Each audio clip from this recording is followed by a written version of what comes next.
ES Audio. From the Evening Standard in London, I'm Mark Blunden and this is The Leader. It's the day after Rishi Sunak sacked Nadhim Zahawi as Conservative Party chairman for a serious breach of the ministerial code, as an ethics investigation ruled former Chancellor Zahawi failed to declare an HMRC probe into his tax affairs. Now the PM's battling a ratings slump just 3 months into the top job. According to exclusive polling for the Evening Standard, Labour leader Sir Keir Starmer overtakes Sunak as the person voters consider the most capable Prime Minister. Who would do this, Amanda, in terms of that number? Would that be the PM started the working week at the University Hospital of North Tees, trying to draw a line under the Zahawi affair, while Health Minister Helen Waitley defended the boss on BBC Breakfast. The Prime Minister did the right thing, followed the clearly due process. He wants to have a government which has integrity, which is accountable, which is professional, and that's a process, and he removed Nadhim Zahawi from government.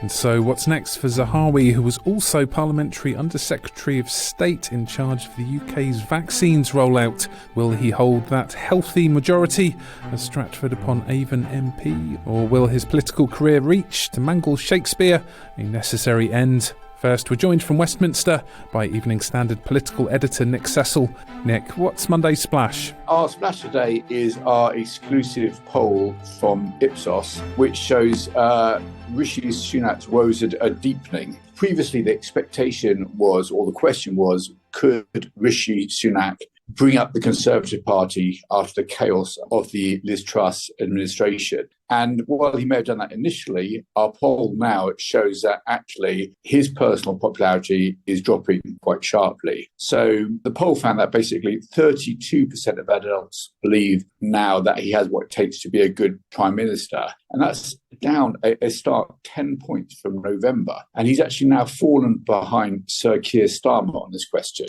So the Labour leader has leapfrogged the Prime Minister in who the country think is the best person to lead Britain. How's it come to this? And is this normal for PMs at such a very early stage in their premiership? No, I suspect they'll be alarmed and down the street about this poll. They tend not to get too worried about individual polls, but certainly this will certainly raise some eyebrows. And there are probably three factors at play here. One is the cost of living crisis. Obviously, lots of people, lots of families and other households up and down the country finding their budgets being squeezed as double-digit inflation bites into their spending power. Then you've got this wave of strikes, and the government has so far shown no ability to bring all this industrial action to an end. So on the railways, nurses, paramedics, teachers coming up now as well, civil servants and border guards and other workers. And then there's this series of controversies which the Conservative Party just seem not to be able to get away from. So the latest one is about Nadhim Zahawi's tax affairs. He's been found to be in serious breach of the ministerial code,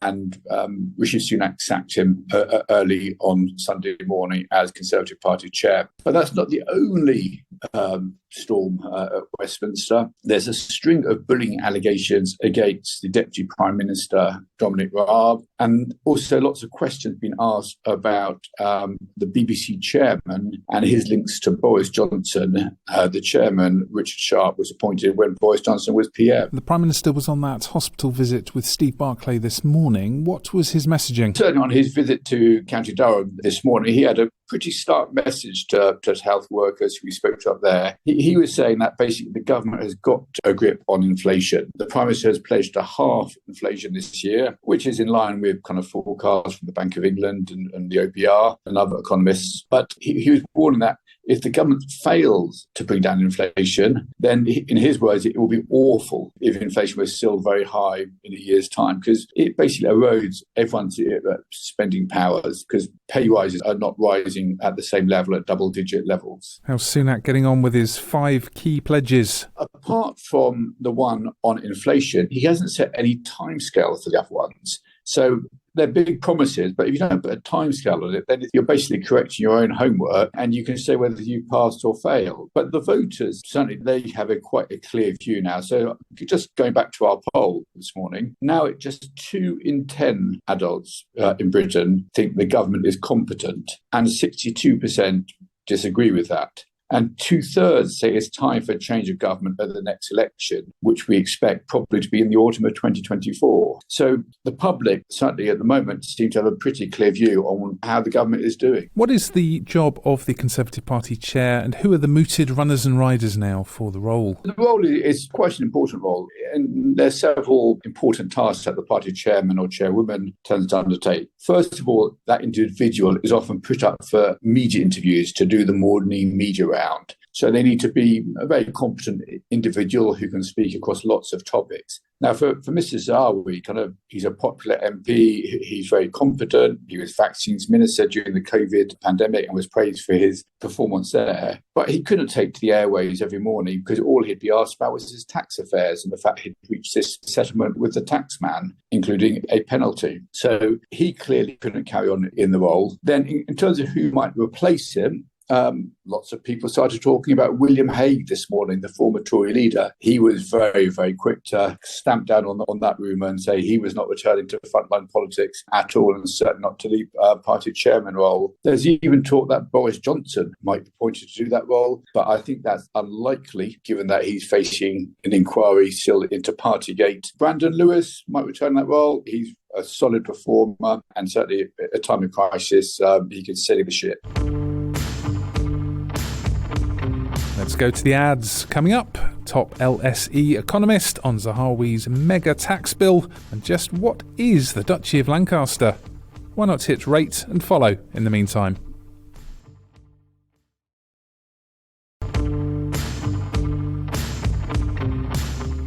Welcome back. Now we're joined by Dr Grace Lordan, a Labour economist at the London School of Economics. Grace, please could you catch us up on the detail of the Nadhim Zahawi tax storm? Basically, this is a big business YouGov, a big share sale by Balfour Investment, which is tied to Nadhim's family, and overall a dispute about whether or not the shares were taxable and at what rate they were taxable at. But the interesting man, I think, in this is a guy called Dan Nedell, who's this independent tax expert who's just started poking around the documents linked to Nadhim. And he concluded that the shares should have been taxable. This is all playing out kind of July 7 months ago. So we saw some shuffles around cabinet because of this. There's a narrative that has come out only last week around a 7-figure that was made public, that there's disagreement between the HMRC about what his father was entitled to, and Nadhim had been careless. Now, I think the most interesting thing about all of this is that it's been going on for an extraordinary amount of months, and it's just because there was this ethical investigation that was led by Laurie Magnus on behalf of Rishi that he's finally gotten fired. How come he held on so long in quite a lot of positions? Instead, it was just a series of sideways shuffles. When Boris picked him to become Chancellor of the Exchequer, it probably was a good pick because he had a pretty good kind of history of service. And I think none of this had actually surfaced, at least not from the kind of July, the kind of the big allegations. I think the shuffling around by Rishi is probably down to a few things. So one, he was somebody, of course, who backed Rishi after he withdrew himself to become Prime Minister. So he's very much in Rishi's corner. Two, I think there's an over-optimism these days that people will just forget. So when negative things happen, this kind of moving somebody out of the limelight, and people did forget actually for a while, from July to now is quite a long time. And I think three, we remiss to not kind of think about Rishi's own tax, where basically people were really irritated that his wife had this non-dom status, which actually is legal. So maybe there was some doubt in Rishi's mind for a time. And I think as well, there's a lot of rumours going around that he didn't know the full facts of it until very, very recently. So he was left a bit blindsided. So all of this is probably Rishi's way of trying to balance mounting pressure for him to push out Nadhim and him trying to keep his best supporter and really figure out what the truth of the story actually is. From an economic perspective, how do you rate his almost 2-month tenure as Chancellor and that crucial role as pandemic vaccines rollout minister? I think if you were to look at him, this is definitely a guy who jumps in and rolls up his sleeves and tries to get things done. And I think this worked really well for the COVID vaccine. So he was kind of used to setting up businesses. This was new territories. There wasn't as much politics around ownership. There was lots of people already on the ship. So he did really well, actually, I think, as health minister. He did less well as education minister, and people don't really talk about it because Gavin Williamson hadn't done that well. So it kind of blended in. But he kind of came in and he didn't handle the teacher strikes very well. He tread on a lot of toes. chose. I think when Boris chose him as Chancellor of the Exchequer, I was kind of scratching my head today about his big achievements during that period. I think really his only achievement was to get rid of Boris Johnson. And, you can decide for yourself whether that was a good thing or a bad thing, given what we're facing today. So I think overall, this is somebody who does really well with getting things done when he doesn't necessarily have to navigate politics that's quite entrenched. But when there is politics entrenched, his record is a bit mixed, to be honest. Let's also dip in on Jeremy Hunt. How's his economic planning going in your view? Any signs of progress? I mean, maybe I'm going through a cynical phase in life, but it felt a bit like the same old guff. So he has these 4 pillars: education, employment, enterprise, everywhere. And it's really what you would expect. We invest in education, we invest in labour markets, we invest in business. And, it's not just about London, it's about lots of other places.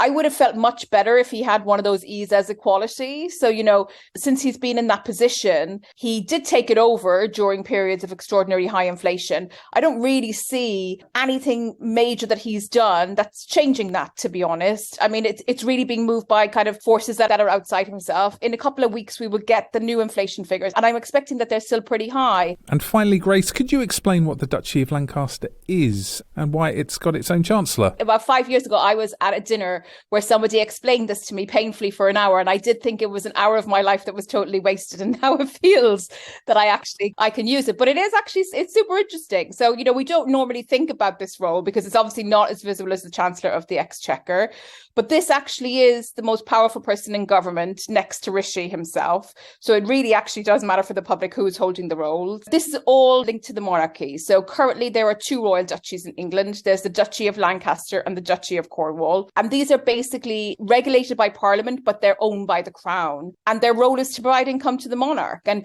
they do this by holding these large and complicated land portfolios. And I think what's interesting about asking this question today is that they don't actually have to pay tax on these portfolios. It's not a necessity, but they have done so since sometime in the early 90s. And the business of this portfolio, which is very, very large, is overseen and administered by the Chancellor of the Duchy of Lancaster, which is now held by Oliver Dowden. There's more on this story in the Evening Standard newspaper and online at standard.co.uk. That's The Leader. We're back on Tuesday at 4 p.m.